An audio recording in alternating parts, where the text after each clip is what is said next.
नमस्कार मैत्रिणी, Archana fashion world मराठीमध्ये स्वागत आहे. चला तर आपण बोटनेक ब्लाऊज डिझाईन पाहणार आहोत. तर हे अस्तर आहे. अस्तरचे शोल्डर घेतलेला आहे मी 7 इंच, गळा घेतलेला आहे 4.5 इंच, 36 साईजसाठी ब्लाऊज आहे, उंची आहे 15 इंच. आणि हे बघा मी वरच्या बाजूपासून 1.5 वर एक टिक करून घेतलेली आहे आणि त्याचा बॉक्स आखून घेतलेला आहे.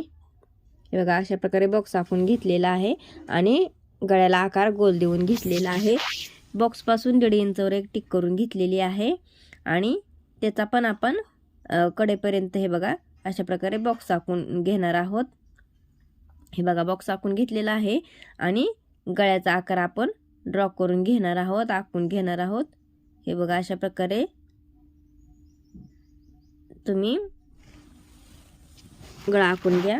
नंतर कॅनव्हास घेतलेला आहे, डबल फोल्ड आहे, त्याच्या मधोमध अशा प्रकारे अस्तर ठेवायचं आहे आणि गळ्याचा आकार हे बघा आपल्याला दिसतो आहे तो बरोबर आपण कॅनव्हासवर आखून घ्यायचा आहे. हे बघा आता अस्तर बाजूला करायचं आहे. दुसऱ्या बाजूने पण हे बघा बरोबर असं आपल्याला गळा दिसत आहे, तो आपण दुसऱ्या बाजूला पण आखून घ्यायचं आहे. हे बघा आखून घेतलेलं आहे. राहिलेला कॅनव्हास आपण कट करून घ्यायचा आहे. हे बघा जास्तीचे कॅनव्हास आपण कट करून घेतलेला आहे. अस्तरवर गळ्याचा आकार ठेवायचा आहे. तुम्ही इस्त्री करून घ्या किंवा टाचण्या बसवून घ्या, हलू नये म्हणून. मी टाचण्या बसवून घेतलेल्या आहेत आणि हे बघा आपण शिलाई देऊन घ्यायची आहे. हे बघा गळ्याला आपण जो आकार दिलेला होता त्याच्यावर व्यवस्थित अशी आपण शिलाई देऊन घ्यायची आहे. हे बघा अशा प्रकारे व्यवस्थित अशी आपण पूर्ण शिलाई देऊन घ्यायची आहे गळ्याला. हे बघा आपण शिलाई देऊन घेणार आहोत. हे आपली शिलाई देऊन झालेली आहे आपली. आता ब्लाऊज पीसचे कापड ठेवायचे सरळ, त्याच्यावर हे अस्तरचे कापड ठेवायचे. हे बघा अशा प्रकारे हलू नये म्हणून आपण याला टाचणी लावून घेतलेली आहे आणि हे बघा आपण शिलाई देऊन घ्यायची आहे व्यवस्थित अशी. हे बघा आहे अशी आपण गळ्याला आकाराबरोबर शिलाई देऊन घ्यायची आहे.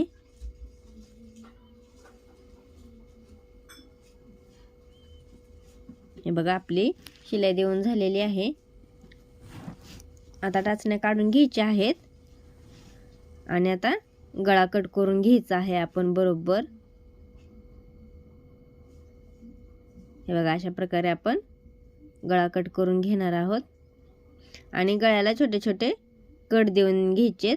कोपऱ्याचं जास्तीचं कॅनव्हास कट करून टाकायचे.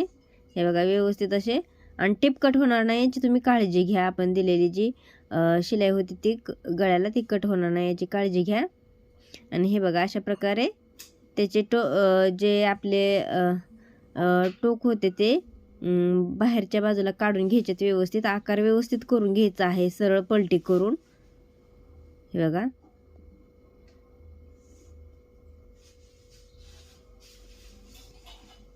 आणि काहीतरी टोकाच्या सहाय्याने ते टोक आपण बाहेरच्या बाजूला हे बघा काढून घ्यायचेत. तुम्ही रिपलच्या सहाय्याने किंवा कशाच्या पण सहाय्याने हे बघा ते कोण बाहेर काढून घेऊ शकता आणि गळ्याला आपण शिलाई देऊन घ्यायची आहे.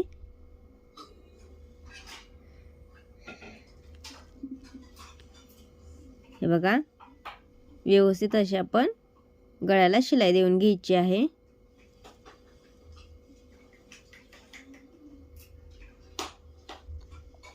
पूर्ण गळ्याला आपण शिलाई देऊन घ्यायचे.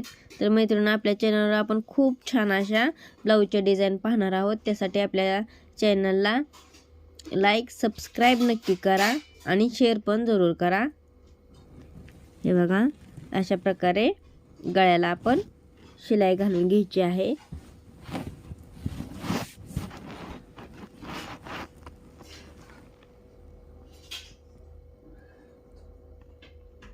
आता हे बघा चारी बाजूने आपण अस्तर बरोबर ब्लाऊजला शिलाई घालून घ्यायची आहे. पूर्ण ब्लाऊजला. हे बघा आपली शिलाई घालून झालेली आहे. आणि राहिलेले जे ब्लाऊजचे कापड आहे ते आपण व्यवस्थित असं कट करून घ्यायचं आहे अस्तर बरोबर. हे बघा आपलं कापड कट करून झालेलं आहे. आता घडी घालून घ्यायची आहे गळ्याची ब्लाऊजची. आणि आपण जे 3.5 इंचवर पहिली टिक केलेली ती करून घ्यायची आहे. असा बॉक्स आखून घ्यायचा आहे. आपला गळा 1.25 आपण घेतलेला आहे आणि त्याला आकार देऊन घ्यायचा आहे आणि गळा कट करून घ्यायचा आहे. हे बघा अशा प्रकारे गळा व्यवस्थित असा कट करून घ्यायचा आहे आणि गळ्याला शिलाई देऊन घ्यायची आहे. हे बघा अशा पद्धतीने शिलाई देऊन घ्यायची आहे. आता हे बघा मी तिरप्या पट्ट्या काढलेल्या आहेत तिरप्या कापडाच्या त्या. हे बघा अशा प्रकारे हे बघा जोडून घेतलेले आहे आणि थोडीशी दुमड घालून पट्टीला आपण शिलाई घालून घेतलेली आहे.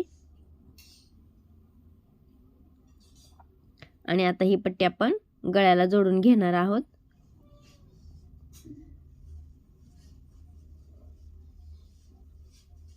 बघा अशा प्रकारे आपण व्यवस्थित अशी गळ्याला पट्टी जोडून घ्यायची आहे. आणि राहिलेले पट्टीचे कापड होते ते आपण फिनिशिंगमध्ये व्यवस्थित कट करणार आहोत. गळ्याला आपण छोटे छोटे कट देऊन घेणार आहोत. आणि हे बघा पट्टी आतल्या बाजूला फोल्ड करून त्याला शिलाई घालून घ्यायची आहे. हे बघा व्यवस्थित अशी शिलाई घालून घ्यायची आहे.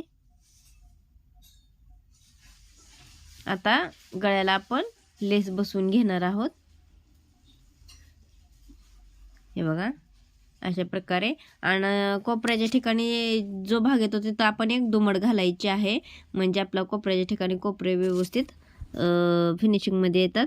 हे बघा अशा प्रकारे एक प्लेट घालून घ्यायची आहे म्हणजे आपल्याला लेस वळवताना सोपी जाते.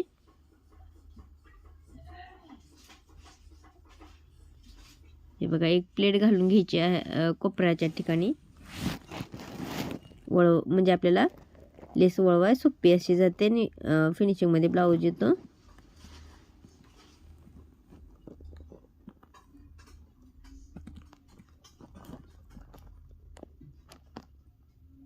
हे बघा आपण आपली लेस बसवून झालेली आहे. आता लेसला आपण आणखी एक शिलाई देऊन घेणार आहोत. हे बघा शिलाई देऊन झालेली आहे.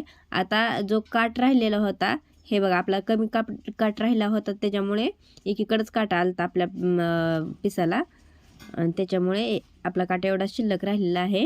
हे बघा मी जोडून घेतलेला आहे अस्तर बरोबर. त्याला दाबटेप घालून घेतलेली आहे अस्तरवर.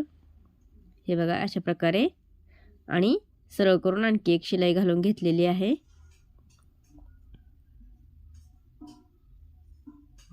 हे बघा काटाला आपण चारी बाजूने शिलाई व्यवस्थित घालून घेणार आहोत.